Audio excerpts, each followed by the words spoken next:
ఏమిటయ్యా? సార్ పొరపాటును కూడా అలా అనుకోండి సార్.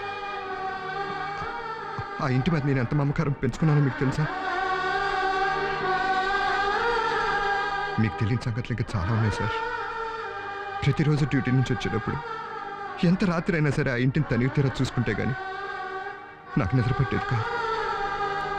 అలా ఇంటిని చూసుకుంటూ మా అమ్మ నాన్నతో గడిపిన రోజు గుర్తు తెచ్చుకుని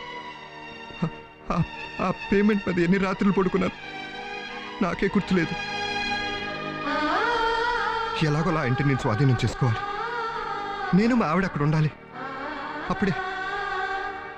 అప్పుడే మా అమ్మ నాన్న ఆత్మలకు శాంతి. బతికున్న తల్లిదండ్రులనే గౌరవించని ఈ రోజుల్లో వాళ్ళు కట్టించిన ఇంటికింత గౌరవం విలువ ఇస్తున్నాడంటే చిన్నవాడైనా చేతులెత్తి నమస్కరించాలనిపిస్తోంది.